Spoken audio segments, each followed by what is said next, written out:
उत्कर्षाचे अत्तर सुगंधी चोहीकडे शिंपावे, सुखाचे मंगल क्षण आपणास लाभावे। श्री लक्ष्मी नारायण घरी तुमच्या यावे, शुभेच्छाने अवघे अंगण तुमचे भरावे। दुःख असावे तिळासारखे, आनंद असावा गुळासारखा, आणि जीवन असावे तिळगुळासारखे। कडू औषध आपण लगेच गिळून टाकतो, पण गोड चॉकलेट चगडून चगडून खातो। असंच आयुष्यातले वाईट क्षण लगेच विसरा आणि चांगल्या क्षणांचा आनंद मनापासून घ्या। एक तीळ रुसला फुगला, रडत रडत गुळाच्या पाकात पडला। खातकन हसला, हातावर येताच बोलू लागला, तिळगुळ घ्या आणि गोड गोड बोला। गोड बोलण्याचे सोंग करणारा माणूस कधीच कोणाचा हितचिंतक नसतो, हे लक्षात ठेवा। तीळ आम्ही आहोत तर गुळ तुम्ही, मिष्टान आम्ही आहोत तर त्यातील गोडवा तुम्ही। वर्षाच्या पहिल्या सणापासून होत आहे सुरुवात, आमच्याकडून तुम्हास आनंदी मकर संक्रांत। कुत्र्याचे सारे गुण माणसांनी घेतले, पण इमानदारी नाही घेतली। परक्यांनाही आपल्या करतील असे काही गोड शब्द असतात, शब्दांनाही कोडे पडावे अशी काही गोड माणसं असतात। किती मोठं भाग्य असतं जेव्हा ती आपली असतात। स्त्रीच्या गर्भातून जन्म घेऊन त्यानेच पाटी लिहिली, स्त्रियांना येथे प्रवेश नाही, कमान आहे माणसा तुझी।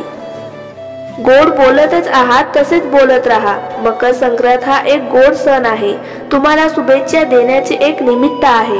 ही मकर संक्रांत तुम्हाला व कुटुंबातील सर्व सदस्यांना येत्या वर्षात खूप भरभराट, सुख समृद्धी व उत्तम आयुरोग्य येऊन येवो ही परमेश्वर चरणी प्रार्थना।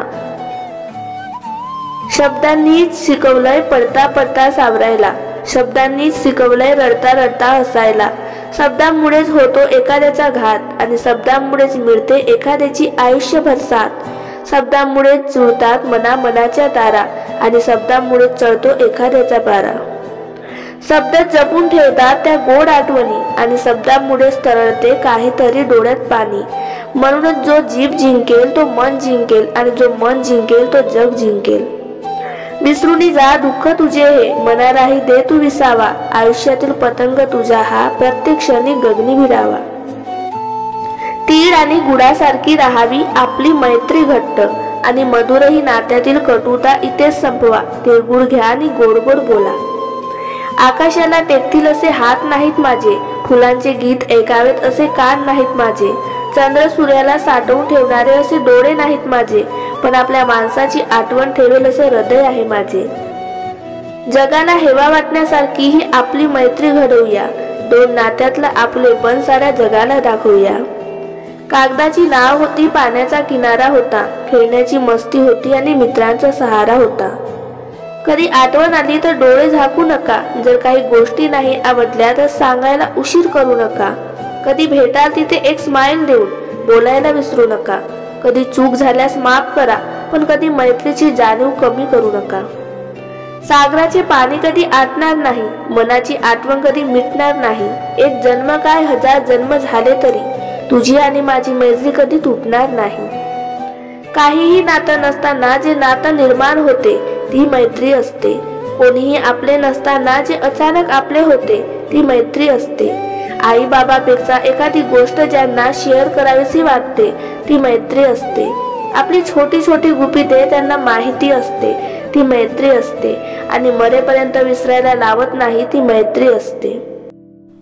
मैत्रीचं नाव काय ठेवू? स्वप्न ठेवलं तर अपूर्ण राहील, मन ठेवलं तर कधीतरी तुटेल। मग विचार केला की श्वास ठेवू म्हणजे मरेपर्यंत सोबत राहील।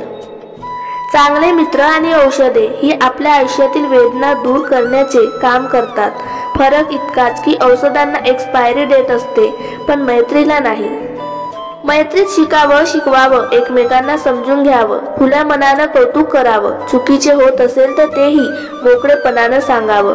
खरे तर मैत्रीत कोणतेही कुंपण नसावं, मात्र आदरयुक्त मर्यादाच एक मोकळं अंगण असावं।